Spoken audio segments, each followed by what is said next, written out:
that this core with this group at this time would be good enough to do it. She was wrong. But to suggest he did it because he was, he's like happy to be a 100-point team and not worried about getting a third round, that's not who these guys are. That's not who he is. Really? That's not what Really, Johnny? We think everyone's uber obsessed and crazy.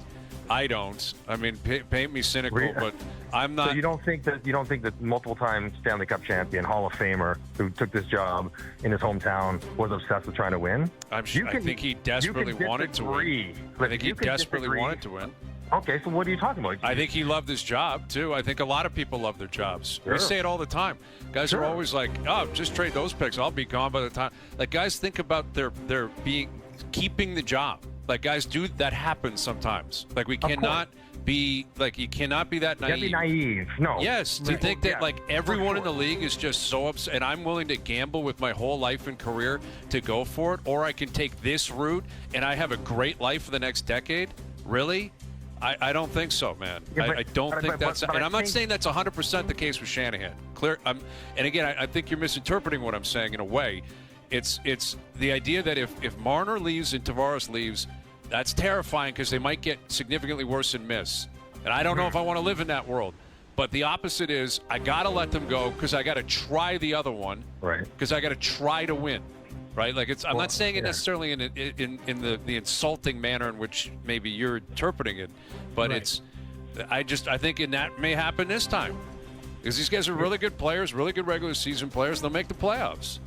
And I mean, I think how I would phrase it would be, the comfort or confidence in knowing you're going to be good with a good chance versus the unknown of what your chance might look like if you make those changes. Sure. And that's softer language. What could be worse, though, than much continuing to different lose? I'll take the unknown every time after what's gone on. That's the way I look at it. It's like, well, how could it be worse? Like, you're not going to miss the playoffs. Is that the nuclear option? Yes, but I don't know. I'll try something different as opposed to. But I think like as they continue to tinker over the last several years, and maybe where this summer is different is that. One, the contracts they were under, so they to move off these guys was harder because they had no trade protections or whatever it might be. They didn't have the ease of movement that they have this summer, and they also maybe believed that the rest of the roster was more flawed than just these guys, and they thought they could somehow, with this group of high-paid players, they could fill out the rest, and they did. They did fill out the rest, but in the end, it wasn't enough, which is why I think it would be different this year, which is why I think Mitch Marner will very likely not be back here, and I think they might be okay with the fact he forced his hand. Now Hayes might be upset because they didn't force Mitch's hand, saying, "Listen, we're just not having you back," as opposed to trying to sign him in February and then being whatever happened there. But I think for the whole group, run it back. Probably not ideal, and I don't think anyone wants that. But I think maybe for Tavares specifically, given the contract and everything else, that does seem more feasible. And I don't know if just bringing not Mitch back is enough of a culture change. I think it might be, though. Like, I do think it's pretty significant what he was in that room and what he was in this market. It would change the dynamic pretty significantly. Not because Mitch is a bad guy, I'm not saying that, but just because it's going to be really, really different. And you can get an $8 million player and a $5 million player for him that can be completely different kinds of players. You get Brad Marchand and Sam Bennett for that same 13.5 you're going to give Mitch. If you could, that would be enough with one of the two departing to make your team different. Yeah, and you know what? This might be a moot point where Mitch Marner has made up his decision and is leaving. Like, regardless if you want to keep him or not, he has the right to walk on July 1st. And if they do get John Tavares on a value contract and Mitch walks, the team does look different. There's no core four anymore. It's the core two and John Tavares, who, like you mentioned, is on a value contract. Matthew Knies is ahead of John Tavares in the pecking order. Agreed. Right? And here's the other thing. This is what I think we might have to get away from. I think the crop of the unrestricted free agents is not as deep as we would want it. No. So that now you start getting creative and looking at trades. Jamie. Exactly. Like I'm looking at, again, this is wish list. It's Nazem Kadri, but maybe it's Braden Shen. Maybe it's something like that. Maybe you're calling Doug Armstrong and saying, "What are you doing with the organization?" You might be looking to get younger. Like that's the type of stuff you get creative. Again, Do you have the Offer currency sheety. to? Well, Get offer sheet. You need your own pick. You, Ooh, you do. offer You sheets need. You would be need to good. offer. I like that. I agree. I think you need to be creative, but this is where Johnny, and I'm going to put it back to you.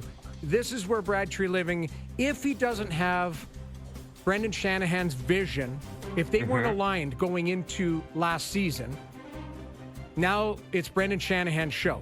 I'm sorry, it's Brad Treliving's show, and he can go, if he wanted to move off Mitch Marner last year, or if he wanted to get creative, but he couldn't do that because his hands were tied behind his back because you got to run it up the chain. If he has the keys to the kingdom, Brad Treliving will build the team that he wants. And he might have that flexibility just because Mitch Marner walks. And now you start to get creative. And that's where it'll be interesting to see what he does with all of that. Yeah, yes. I mean, and talking about, just for offer sheets, what was Dylan Holloway's contract? Is it like 2.8? 2.8. That's like a second and a third. You go find a guy like that for your second and a third, you can do some things. So you're right, Noodles. If they weren't in complete alignment, and plus Tree was new enough that he's like, I guess, do I know enough about this group to decide definitively that it's not a good idea? But now he knows, and now it's going to happen regardless. So, that's.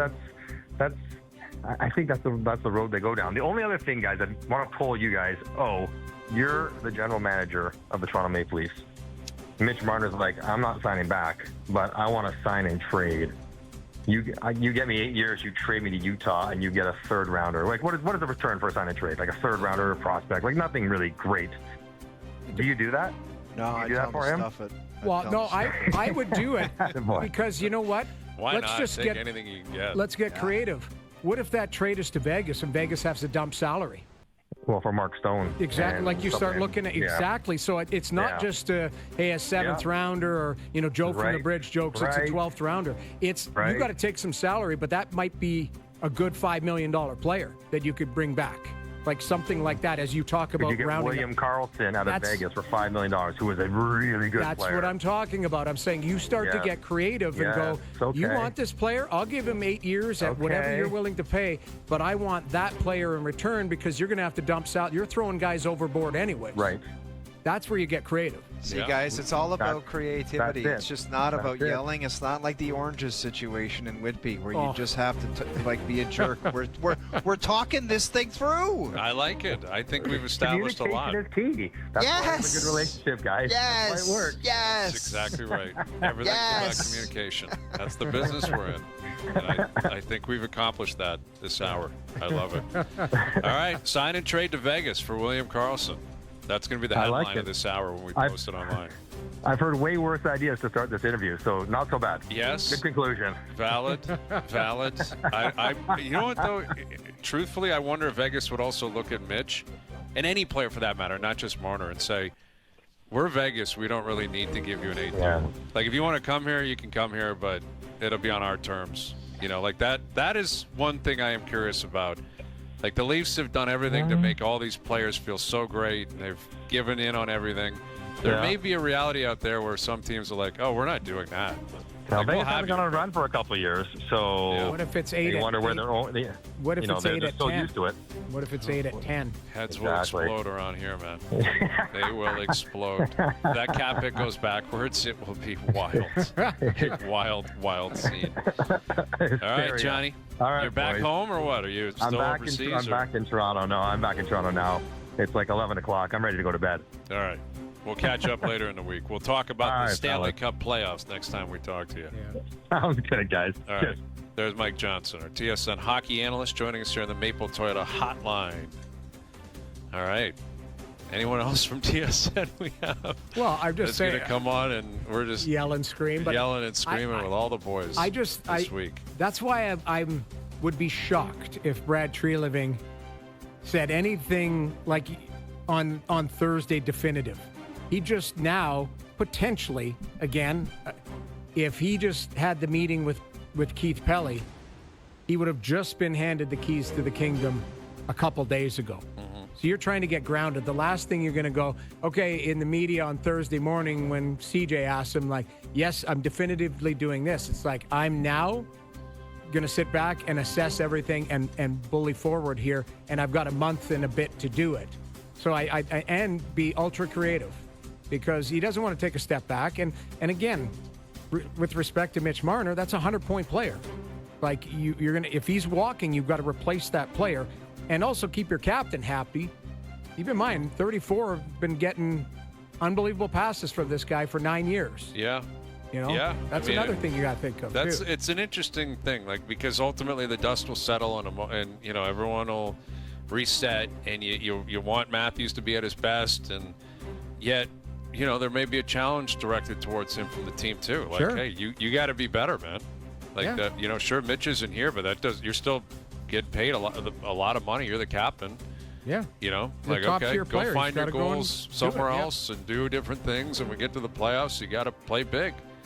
You know? Agreed. Like, that's the truth. Like, again, I think I can't speak for how the team would necessarily address this, but I think from the outside, a lot of people are looking at this like it's time for the players to repay the team, you know, and the fans and all that. Like, we even use the term, we hear the term, well, the cup window, you got to take advantage in Matthews. It's like, well, they've been trying for 9 years, you know, and there was a window last Sunday, Game 7. Where were they?